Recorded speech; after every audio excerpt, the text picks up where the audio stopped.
3년 전쯤인가 한 아내분이 상담을 오셨어요. 하는 얘기가 행복하지 않대요. 자기가 인간적으로 대접받지 못한다. 여러분들은 돈이 없으면 이혼할 거야. 그렇게 생각하죠? 그렇지 않습니다. 결혼할 때 경제적인 부분에 대해서 생각들을 할까? 라고 질문한다면 하죠. 100% 합니다. 그럼 이게 어느 정도 영향을 미칠까? 이를 어느 정도 결혼에 있어서 조건으로 생각할까? 이런 부분에 있어서는 경제력의 종류? 이런 거에 따라 차이는 있는 것 같습니다. 아내분 입장에서는 현재의 소득, 남편의 장래적인 비전 이런 거보다는 결혼할 당시에 재산을 얼마나 가지고 시작하느냐 또는 시가에서 어느 정도 보조를 해줄 것인가. 예를 들면 집이라든가 자동차라든가 아이를 양육하기 위한 여러 가지 금전적인 부분 이런 부분이 시작할 때 스타트할 때부터 어느 정도 가지고 있는가를 생각하는 경향이 많은 것 같고요. 남성 같은 경우는 아내가 결혼할 때 가져 물론 좋겠죠. 그거보다는 맞벌이를 통해서 결혼한 이후에 매달 발생하는 장래 소득에 어느 정도 도움이 될 것인가 이 부분을 더 중시하는 것 같습니다. 그 차이점은 전통적으로 우리나라가 이제 결혼할 때 남자가 집을 해서 오고 아내는 아이를 돌보고 전업주부로 지낸다라는 이 고정관념이 아직까지 영향을 미치고 있지 않을까라는 생각이 드는데요. 그 이유는 우리가 60대 이후 70대의 부모님들이 그렇게 살아오셨고 우리나라가 전체적으로 못 살던 시절 시작을 해서 현재의 부를 잃은 세대 아니겠습니까? 그러다 보니까 그분들이 자녀들을 위해서 해줄 게 굉장히 많아요. 그분들 입장에서는 아직까진 남자 쪽에서 그런 부분을 책임지고 아내 입장에서 아이를 잘 기르는 게 도와주는 거다 이런 사고를 갖고 있다 보니까 그런 영향을 이제 과도기에서 받고 있지 않나라는 생각이 듭니다. 그래서 돈에 대해서 중시하는 것은 아내의 남편분이 똑같긴 하지만 스타트부터냐 그 이후까지냐라는 부분에서는 약간 차이가 있는 것 같습니다. 물론 제 상담 경험입니다. 제가 요즘 상담을 하면서 꼭 물어보는 질문이 있어요. 두 분은 어떻게 만나셨어요? 이런 질문에 약 20년 전쯤 그때쯤은 소개팅으로 만났어요. 선으로 만났어요. 누구 소개로 만났어요. 이런 경우가 굉장히 많은데 요즘 있잖아요. 제가 본 비율적으로 한 30% 내외 정도가 결혼정보업체를 통해서 만났어요. 이런 경우가 많고 그 다음에 휴대전화 어플이 있답니다. 거기를 통해서 만났다라는 비율이 절반까지는 아닌데 상당 부분 올라와 있다라는 거예요. 근데 그런 분들이 이제 이혼을 선택할 때 간단합니다. 거기서 소개했던 조건에 맞지 않는다는 거예요. 내가 그 사람을 너무 좋아했는데 외도했고 사랑의 상처를 받았고 배신감을 받았고 이런 전통적인 사유가 아니고 이 사람이 집이 두 채가 있다고 했고 직업이 얼마여서 연소득이 얼마라고 했고 시부모님이 얼마나 살고 언제 집을 사준다고 했는데 그게 안 됐고요. 그 다음에 아내가 결혼할 때 집을 해갖고 온다고 했는데 안 사줬고요. 이런 사유가 굉장히 많다는 거예요. 그분들이 와서 하는 얘기 속에는 나 그 사람 사랑했는데 이런 얘기가 요만큼도 나오고 있지 않습니다. 그렇다라고 하면 상당 부분 조건을 보고 결혼한 부분이 맞다. 그분들은. 그리고 그 조건이 깨졌을 때 특히 중요 부분에 있어서 큰 게 깨졌다라고 하면 이혼을 손쉽게 선택한다라는 생각이 들어서 애정으로 만나서 정말 들끓는 감정으로 너무나 사랑해서 안 보고 있으면 죽을 것 같아서 놓고 빠이빠이 하고 해주기가 너무 힘들어서 이렇게 하는 결혼에 비해서 어느 정도 조건을 보고 이 정도면 살 것 같다라고 한 결혼이 그 조건이 성립되지 않았을 때 정말 쉽게 이혼을 선택하더라 이런 차이가 있는 거를 피부로 정말 많이 느끼고 있습니다. 3년 전쯤인가 한 아내분이 상담을 오셨어요. 겉보기에도 부유한 티가 나요. 부유한 티가 난다라는 건 꼭 명품만 들고 와서가 아니고 그런 것들이 이제 익숙해져요. 우리가 한복만 늘 입고 사신 분들은 그 몸태나 몸짓이나 이런 게 다 이렇게 한복에 쫙 단아하게 어울려가는 게 있어요. 그렇듯이 이제 부유한 생활을 해서 오랫동안 좋은 거 드시고 좋은 거 입고 이러신 분들은 태가 납니다. 그래서 딱 보기에도 이제 부유한 젊은 아내분이 오셨어요. 그러면서 하는 얘기가 행복하지 않대요. 그래서 끝내고 싶대라는 거예요. 근데 남편은 이혼을 원하지 않는다 그래서 왜 본인은 이혼하길 원해요? 그러니까 기본적으로 친정이 잘 살아서 굉장히 부유하다는 거예요. 그러면 경제적으로 안정돼 있는데 뭐가 문제일까요? 남편도 일을 하는데 그랬더니 우리 돈이니까요. 내 돈이니까요. 남편이 그만큼 갖다 주는 게 아니고 우리 친정 돈으로 내가 그렇게 사는 거니까 남편이 그만큼 가져다 주지 않으니까 행복하지 않다는 거예요. 그리고 뭐라고 얘기할까? 수준이 안 맞는데요. 그렇게 얘기하는데 난감하더라고요. 그래서 그런 사유는 이혼 못해요. 그렇게 답변을 했거든요. 근데 그 사람들의 머릿속에는 뭐가 있냐면 돈이라고 하는 것은 내가 필요한 만큼 양쪽에서 똑같이 이렇게 수준이 맞아야 된다라고 생각을 하는 거예요. 근데 나는 3층에 있는데 남편이 1층에 있는 거죠. 맞지 않는다는 거예요. 그러면 그 사람들의 머릿속에 뭐가 있냐면 많고 조금 더 차이가 있지만 생각하는 거, 만나는 사람의 부류, 입는 거, 먹는 거, 대화 수준, 교육 수준이 다 다르다고 생각을 해요.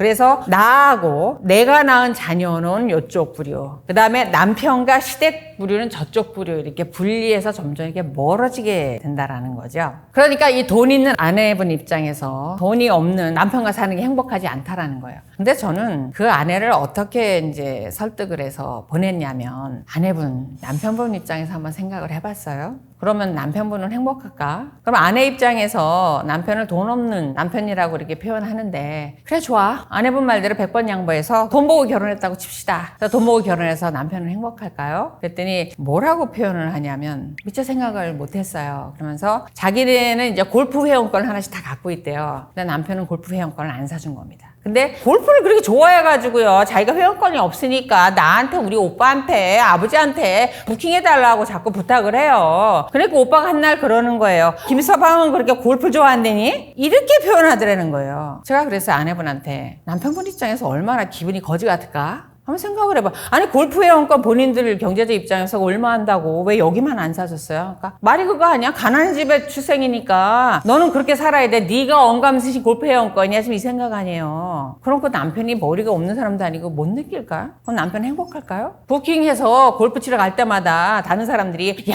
너 부잣집에 장가 가서 좋겠다. 너희 처갓집 그렇게 빵빵하다며? 골프장 부킹 잡아. 이럴 텐데 자기 회원권도 하나 없이 매번 부탁하면 그 실현대사 하는 거 본인은 모를까? 그러면 돈 있는 처갓집하고 결혼해서, 자 아내분 얘기해봐. 남편이 뭐가 좋은지 3가지만 얘기해봐. 말 한마디 못했습니다 저한테. 여러분도 한번 그렇게 차이가 있는 분들 얘기해 보시죠. 돈 있는 배우자하고 결혼해서 무엇이 행복했을까요? 물론 그렇게 얘기하는 경우 있어요. 아내분들이 더 고통스러워 하는데, 남자분들보다는. 돈 있는 집이라고 시집 갔더니 자기는 정말 도우미 하녀처럼 부리더라. 자기네들은 부자고 나만 하녀더라. 그 머릿속엔 그게 있더라는 거예요. 너가 어떻게 우리 아들하고 결혼해서 한 번에 신분 상승했으면 됐지, 이런 거예요. 그렇다고 네 본질이 어디 가니? 그리고 남편도 그렇게 얘기한대요. 너 나랑 결혼해서 세검정 사모님, 청담동 사모님 소리 듣게 해줬으면 됐잖아. 그 다음에 너 외제차 하나 사줬잖아. 그 외제차 왜 사줬냐고요? 애를 출산하고 나니까 내 손주들 안전하게 이렇게 데리고 다니라고 탱크같이 큰 차를 하나 사준 거예요. 그러니까 아내분들이 하는 얘기가 그거예요. 나를 가족으로 받아들이지 않는다는 거예요. 그럼 이런 하소연 어디 가서 하면 사람들이 다 그런대요. 예, 시부모 돌아가시면 그거 다 네 거다. 언제 돌아가시냐고요? 내 젊은 청춘 다 바쳐서 나도 관절 아프고 부모님 돌아가시고 그때 그럼 혜택 보라고요? 저는 정말 돈 있는 분들한테 묻고 싶어요. 왜 그러세요 도대체? 왜? 그 돈 가지고 그러시면 안 돼요. 그거 결혼시키지 말든지, 그러면은 도우미를 들이시든지. 돈 있는 집에 결혼한 배우자 아내분들이 더 고통스러워하시고, 남편분들도 그닥 대접은 받지 못하시는 것 같아요. 물론 이혼하러 오신 분들, 자기가 인간적으로 대접받지 못한다, 그 가족의 일원으로 받아들이지 않는다, 자기네들은 해외여행 가고 호의호식 가고 명품으로 바르면서 나한텐 걸 해주지 않더라. 왜? 너는 은근 집에서 왔으니까 네 신분에 거기까지, 네가 거기다 명품을 두른다는 게 가당키나 하니? 뭐 이런 사고를 갖고 대한다는 거예요. 그리고 좋아, 결혼할 때 집 사줬어, 애들 뭐 한 달에 몇백만 원씩 하는 유치원 보내줘서 감사해요. 감사한데 매주 와서 주말마다 밥상 차려라, 하루에 한 번씩 안부 인사 드려라. 그 다음에 정말입니다, 거짓말 아닙니다, 시댁에 오라고 해서 가면은 시부모님들이 소파에 앉아 계시고 며느리는 바닥에 무릎 꿇고 앉아서 얘기 들으라고 한답니다. 진짜입니다. 근데도 제가 그때 이혼해라 말을 못했습니다. 그래도 다른 사람처럼 이렇게 집 살려고 아등바등 안 살고 애들 좋은 거 입히고 좋은 학교 보내고 하는데, 이혼해가지고 애 시댁에 두고 나와서 안 보고 살 자신 있어요? 못 산대요. 그럼 좋아, 데리고 나와서 지금처럼 철이 좋은 거 사입히고 몇백만 원씩 하는 학교 보내고 할 수 있어요? 못 한다는 거예요. 그럼 어떻게 해요? 이미 아내는 부유한 집에서, 물론 본인은 그렇지 않지만 내 자녀 부유한 집에 생활에 살던 수준이 여기까지 올라갔는데 어떻게 또 바닥으로 내려가라는 거예요? 못 내려갑니다. 옛날에 언제 봤던 영화 페어레이디? 그 여배우 아래쪽 신분의 여자였죠. 근데 어느 날 교수가, 제가 볼 때 장난삼아였죠, 한번 가르쳐볼까? 규정 여자처럼 해가지고 정말 세련된 말, 매너 이런 거를 가르칩니다. 그래서 상류사에 딱 진입을 시켰는데 성공을 했어요. 사람들이 하급민이었다는 걸 전혀 눈치를 못 챌 정도의 세련된 말투, 몸집, 매너, 이게 됐더란 얘기예요. 그래서 자축을 합니다. 건배하면서 건배. 근데 이때 여성이 슬프게 얘기를 해요. 나는 앞으로 어떻게 살라는 얘기예요. 이 몸짓과 말투를 가지고 내가 옛날처럼 아래 신분으로 내려가서 살 수도 없고, 그렇다고 내가 상류세로 살 수 있는 재산도 없고 직업도 없고 어떻게 살라는 말씀입니까? 이게 정말 저는 인상적이었거든요. 지금 아내 남편이 그렇잖아요. 돈 있는 집이라고 결혼을 해가지고 그 생활에 맞춰 애들은 이미 커져 있고 어떡하란 얘기예요. 이혼 선택도 못하고 그런 사람한테 처음부터 뭐 잘 사는 집이 아니었다고 껴주지도 않고 모든 굳은 일은 다 시키고 이러시면 안 되죠. 제가 볼 때 이렇게 하시면요, 본인들 가족 이런 중에 하나가 반드시 천벌받아요. 전 그렇게 생각합니다. 그래서 그분들을 보면 제가 이혼을 선택하라 말을 못합니다. 말을. 왜냐하면 이미 상류사회에 돈 많은 집안에 적응하는 분들을 다시 돌아갈 수 없는 분들한테 이혼해라 이런 무책임한 말은 정말 못하겠더라고요. 그래서 정말 그분들 다녀가면 굉장히 며칠이 기분이 찜찜하고 굉장히 안 좋아요. 그럴 수밖에 없는 건가? 근데 이혼을 선택하는 분들이 공통적으로 하는 얘기가 그거예요. 나를 그 사이에 껴주지 않더라. 그런 겁니다. 그래서 돈 많은 사람과 결혼하면 행복할까? 저 스스로가 퀘션 마크입니다. 그렇다라고 말할 자신은 없습니다. 솔직히 말하면요, 부잣집하고 결혼하면 좋죠. 그런 집만 아니라면. 왜냐하면 경제적인 안정이라는 건 대단히 중요해요. 저는 요즘 젊은 세대가 결혼 안 하는 부분에 대해서 집을 살 자신이 없어서, 좋은 직업을 가질 자신이 없어서 이런 부분에 정말 가슴이 아픕니다. 과거에는 너무나 우리나라가 없었기 때문에 누구나 다 열심히 살 수밖에 없었던 시대였어요. 그렇게 어렵게 먹고 자녀를 기르고 대학까지 다 가르치고 집 사고 이런 세대가 아니더라는 거죠. 그렇다라고 하면 젊은 사람들에게 경제적인 안정은 대단히 중요합니다. 특히 집이라고 하는 거, 이런 거가 주거지가 대단히 중요한데, 그런 부분 때문에 솔직히 말씀드리면 돈 있는 집에 결혼하는 건 좋아요. 그렇지만 이렇게 이혼하겠다고 오는 분들은 그 경제적인 차이에서 오는, 자기들은 이미 귀족이고 이쪽은 평민이라고 하는 사고가 극복이 안 된다라고 하면 너무나 불행하기 때문에 경제적으로 비슷한 사람들이 만나는 게 사실 좋습니다. 왜냐하면 생각하는 사고 수준도 같고, 그 다음에 먹는 거, 입는 거, 뭐 쓰는 게 비슷하거든요. 있는 분들 가끔 명품 가지고 이렇게 상담 오신 분들이 있는데 15년 전인가? 5캐럿짜리 다이아몬드 반지 끼고 오셨어요. 너무나 커갖고 가짜 같아요. 그런 분들 입장에서 뭐 반지 하나 못 끼고 있는 일반인들이 무서워 보이시겠죠. 그런 경제적인 차이가 참 극복이 안 되더라고요. 그래서 본인이 5캐럿짜리 다이아몬드 반지를 끼면은 본인이 그만큼의 귀족인지 알고 사시는 분들이 많으셔서 신분의 차이가 있다라고 생각하는 분들하고는 결혼을 권하고 싶지 않아요. 그러면 이렇게 경제적으로 맞는 분들하고 결혼하면 사실 이해도가 넓죠. 이해 폭이 넓죠. 나의 생활도 같고 사고도 같고 쓰는 물건도 같고 이러다 보니까 사고의 폭이 비슷합니다. 근데 있는 분들하고 이렇게 결혼한 분들 얘기를 들어보면은 자기네는 백화점에 가서 명품 사 입고 그다음에 하나 띡 사갖고 온답니다. 싼 거, 세일하는 거, 뭐 2월 상품 이런 거 하나 사다 준다라는 거죠. 머리 사고 속에 이 사람도 나와 똑같다는 생각을 안 하는 분들이 많다는 거예요. 그래서 경제적으로 비슷한 분들이 일단 부부가 좋고, 그 다음에 또 하나 뭐가 좋냐면 사돈지간에도 좋아요. 이혼하겠다고 오신 분들, 얘기하시는 분들 중에 보면은 특히 아내분들이 그런 얘기를 많이 하시는데, 우리 집은 경제적으로 좀 돈이 좀 있거든요. 근데 시댁이 너무 못 살아가지고요. 어머님 잔소리 하시고 해갖고 오는 음식 보면 저거 비상해서 못 먹고 버려요. 이런 경우가 있어요. 그래서 경제적으로 차이가 있을 때 이상하게 신분의 기천이었고 직업의 기천이었고 뭐 이렇다고 말은 하지만 돈이 없다는 이유 하나로 상당히 사돈지간에도 또는 며느리한테 사이한테 무시당하는 경우가 꽤 계시더라고요. 이런 부분 보면 참 안타깝습니다. 그래서 경제적으로 비슷한 정도가 좋지 않을까 그런 생각을 합니다. 물론 애정관계가 기본이죠. 그건 기본으로 하고. 사실 한숨이 나옵니다. 왜냐하면 사랑만 갖고 되는 거는 성적 만족 그거고요. 결혼 생활에 100가지가 필요하다면 99가지가 안 되죠. 물론 이 99가지의 불편함을 그 애정관계를 극복은 할 수 있지만 완전히 그걸 만들어낼 수는, 창조해낼 수는 없는 거거든요. 근데 사랑만 갖고 된다라고 하면 솔직한 말씀으로 어느 정도 경제적인 문제가 해결이 돼야 됩니다. 경제적인 문제는 두 사람이 빈몸이지만 직업이 있기 때문에 일정한 소득이 꾸준히 발생할 수 있어서 차근차근 해낼 수 있다라든가, 한쪽이 없다라고 했을 때도 혼자서 외벌이로도 살 수 있을 만큼 소득이 높다라든가, 본가나 또는 뭐 처가에서 어느 정도 지원이 있다든가 이러면은 그 사랑을 유지해 줄 수가 있습니다. 사실 그런 거죠. 휘발유 없이 자동차 굴릴 수 있을까요? 하는 얘기죠. 굴릴 수 있죠. 뒤에서 밀면 되지. 근데 자동차라는 게 휘발유 놓고 이렇게 운전해서 가라는 거지 뒤에서 밀고 가라는 건 없는 게 낫죠, 차라리. 그렇게 어렵습니다. 돈이 없으면 상당히 어려워요. 그리고 그 사랑 며칠 못 갑니다. 그런 옛말에도 있잖아요. 가난이 문 열고 들어오면 행복은 저 창문 넘어 나가버린다고. 그래서 대단히 중요한 문제인데 가끔 한 석 달에 한 번 꼴로 고등학교 때 연애해가지고 둘이 뭐 연애해서 퇴학당하고 애 낳고 살았어요. 이런 부분 내지는 대학교 입학하자마자 만나서 그렇게 반대해서 둘이 야반도주에서 뭐 애 낳고 살아서 30 초반쯤 왔는데 애가 벌써 초등학교 졸업하고 이런 경우가 가끔 있습니다. 아내 같은 경우는 사실 임신하고 출산하면은 당분간 일을 못하는 경우가 있잖아요. 애 낳는 전날까지 가서 아르바이트 하면서 일하고 설거지 하면서 일하고 마트 가서 일하고 이랬고요. 남편은 낮에 일하는 것만으로도 부족해서 밤에 대리 운전하고 주말에 나가서 아르바이트 하는 거 이렇게 해서 정말 너무 쉬지 못하고 일을 해서 이렇게 길렀다. 그런데 더 이상 못하고 뭐 이렇게 다른 사유로 뭐 이혼하겠다고 오는데 그 경제적인 고생은 이루 말할 수가 없어요. 그래서 저는 정말 우리 솔직해지자고요. 내 자녀가 그렇게 결혼하겠다 하고 하면 찬성할 사람 손 들어보세요. 단 한 명도 없어요. 단 한 명도. 저는 그거 자신할 수 있습니다. 그러니까 경제적인 안정이 물론 그걸 말렸어요. 얼마나 말렸겠어요. 그 부모님들이. 그럼 오죽하면 안 보겠어요. 그렇게 말렸을 때 그들은 그걸 몰랐겠죠.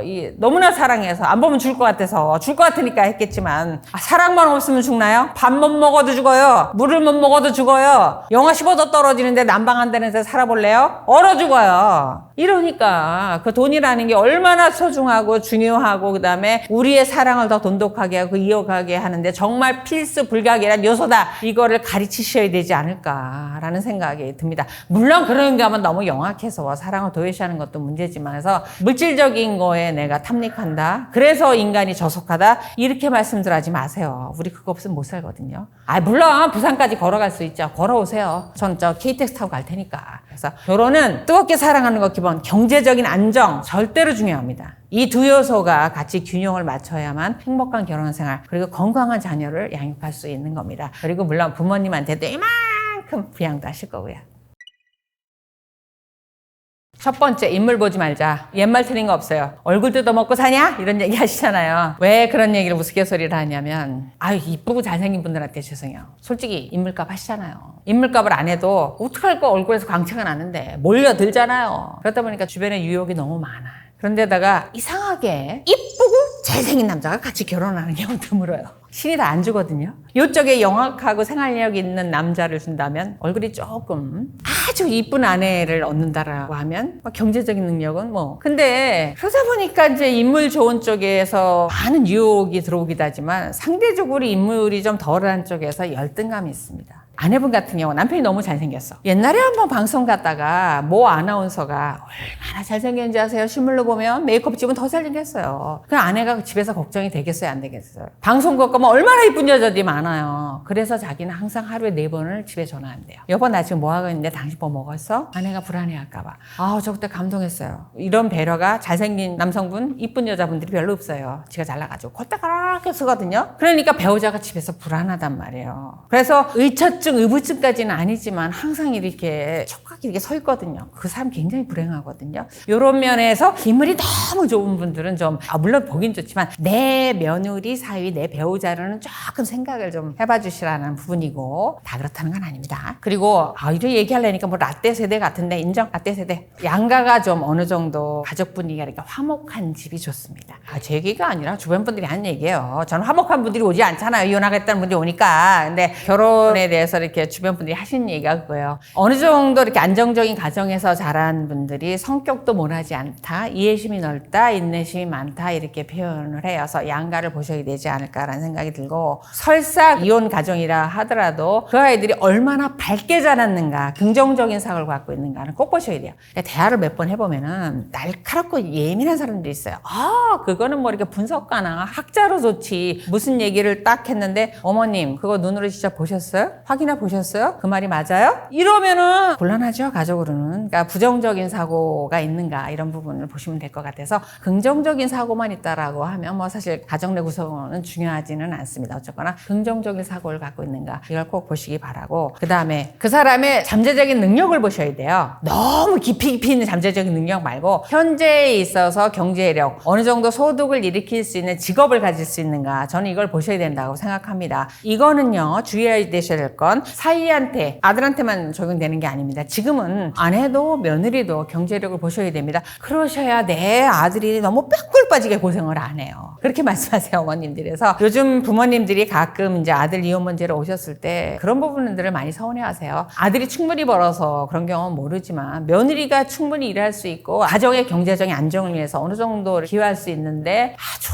안 한다. 일부러 안 하는 게 이렇게 보인다라는 말씀을 많이 하세요. 그래서 어느 정도 두 사람이 어울려서 맞벌이 하면서 이렇게 경제력을 가질 수 있는가. 요즘은 이런 거 많이 보시는 것 같더라고요. 이런 거요. 며느리하고 사이를 볼 나이쯤 되면 보통 50이 넘으셨잖아요. 이때의 가정의 주도권 누가 갖고 있다? 아내분이 갖고 계십니다. 하지만 이런 안목은 사회생활을 많이 하신 남편분이 더 이렇게 정확히 보시는 경우가 많아서 남편분 무시하지 마시고요. 아내분들. 부부가 함께 판단해 보시기 바랍니다.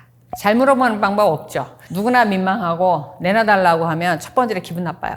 생각을 해서 결혼하겠다는데 오빠 빚 있어? 물어보면 얘 뭐야? 연애하고 결혼도 하기 전에 돈부터 받 이렇게 되거든요. 물어보기 대단히 곤란해요. 또 젊은 여성한테 시어머니 가서 예 너는 저축은 얼마나 해놨니? 빚은 없니? 결혼할 때 부모님이 얼마나 지원해 주신다고 하니? 물어본다라면 저 같은 걸 끝해라. 이렇게 얘기할 것 같아서 이상하게 돈을 금기시한단 말이에요. 돈 없으면 못 살고 돈이 너무 중요하고 돈 때문에 살고 싶으면서도 그다음에 돈을 벌고 싶으면서도 그 얘기를 금기시한다는 거예요. 특히 결혼할 때. 그래서 그 순수하지 않다. 이렇게 표현을 해요. 뭐가 순수한 걸까요? 전 이해가 안 되는데 그거 물어보기 대단히 어려워서 만약에 저라면 그렇게 할 것 같아요. 오빠 나 지금까지 직장 얼마에서 얼마 많았고 지금 연봉이 얼마다? 요거 이렇게 있고 결혼할 때는 이렇게 할 수 있을 것 같아. 오빠는? 이렇게 물어볼 것 같아요. 나를 먼저 습관을 그렇게 드시면 돼. 이상하게 내 것 말을 하면서 먼저 물어보시거든요. 오빠는 이렇게 물어보지 마시고 오빠 나는 이렇게 안 돼. 오빠는? 이렇게 물어봐주면 아니 먼저 이렇다고 얘기해주고 내 거 물어보는데 그렇잖아요. 반감을 조금 줄일 수 있지 않겠습니까? 그 다음에 내 건 내 거고 네 건 우리 거야. 그런 사고를 가지면 대부분 이혼할 때 그러거든요. 지분이야 제가 결혼할 때 가지고 온 거니까요. 요건 빼고요. 결혼한 이후에 적금번거 이렇게 얘기하거든요. 그럼 판사님 뭐라고 하는지 아세요? 내 건 내 거고 네 건 우리 겁니까? 그래서 부부는 같이 놓고 같이 계산하는 거지 내 거는 빼고 네 거만 공개해라. 네 거만 얼마인지 밝혀라. 네 거만 쓰자. 이거는 안 되는 거거든요. 그래서 물어보기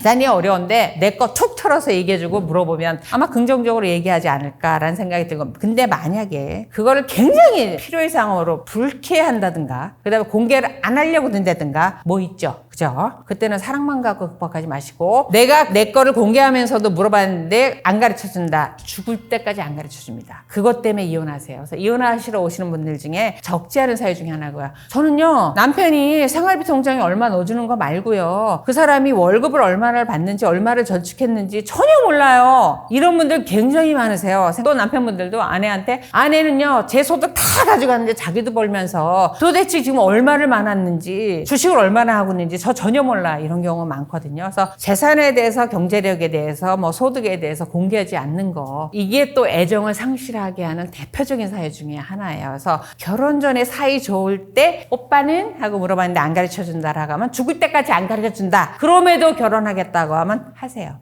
대신 영원히 궁금해하지 마세요. 공통점은 대화가 끊임없이 이어집니다. 그분들의 특징을 보면 결혼해서 행복하게 산다라고 하는 건 나 행복해! 그렇다고 생각하는 거 아니거든요. 표정 보면 다 알거든요. 그분들은 자연스럽게 이렇게 얼굴에 생기가 있고요. 대화가 끊임없이 이어지시는데 그 대화가 제가 보기엔 대수롭지 않은 일상적인 대화예요. 예를 들면 어저께 우리 있잖아 그 샐러드 바에 갔을 때 요쪽 가게에 비해서 요쪽은 있잖아. 특히 뭐 바지 크게 굉장히 싱싱했어. 그지? 당신도 그랬지? 나도 좋더라고. 역시 당신하고 난 입맛이 맞아. 제가 들어보기에는 아무 쓰잘데없는 대화. 이런 대화를 끊임없이 정말 재밌게 하세요. 그리고 대화가 끊임없이 시끄러 죽겠어 아주 옆에 앉아있으면. 그리고 정말 행복하게 사신 분하고 얼마 전에 제가 여행을 같이 다녀왔는데요. 눈꼴이 시려서 내가 볼 수가 없어. 아침에 일어나면 뭐 하는지 아세요? 카카오톡, 페이스톡? 전 평생 해본 적이 없어요. 그걸 틀어놓으시고요. 일상생활을 하세요. 화장대에다 딱 올려놓고 켜놓고 화장실도 갔다 오고 샤워도 하고 화장하고 갖고 와지면 여보 뭐해 어쩌고 하면 그쪽 분은 컴퓨터 이렇게 모니터 보고 이렇게 계시더라고요. 그러기도 했고 손자가 어디 갔는데 뭐 어쩌고 저쩌고 나는 그걸 틀어놓고 불편해서 못할 것 같은데 그러다가 제가 그 옆에 지나면 신변 일로 와봐 인사 좀 해서 네 안녕하세요. 나 그분들 있잖아요. 정말 눈꼴이 셔서 봐줄 수가 없어요. 근데 그분들 보면 끊임없이 상대에 대해서 궁금해요. 뭐 하는지 뭐 먹었는지 어떤 생각하고 있는지 지금은 무슨 대화하고 있는지 오늘은 뭐 입을 건지 이런 거 안 해보신 분들 낯서시죠? 그분들은 그래요. 그러니까 대화가 잘 되고 행복한 분들은요, 상대방에 대해서 그렇게 끊임없이 궁금하고 감동해주고, 근데 상대에 대해서 궁금해주는 거 그 자체로 이분은 있잖아요, 제가 볼 때 의기양양해요. 나 이런 사람이야, 뭐 이런 거. 그러니까 그 사람이 보석으로 치장해서 돈이 많아서 그런 게 아니고요, 난 내 배우자한테 사랑받고 있는 사람이라는 게 이게 제가 때 불새처럼 이렇게 뿌린다니까, 이렇게. 그러니까 인정을 안 할 수가 없어요. 아, 이분들 정말 행복하다. 그 다음에 그분들은 보면은 동창회 나가도 꼭 있어요. 돈이 많은 것도 아닌데 너무나 행복한 애들 있어요. 왜냐? 남편이 공주님처럼 떠받드니까. 그 다음에 남자애들도 마찬가지야. 남자 동창들도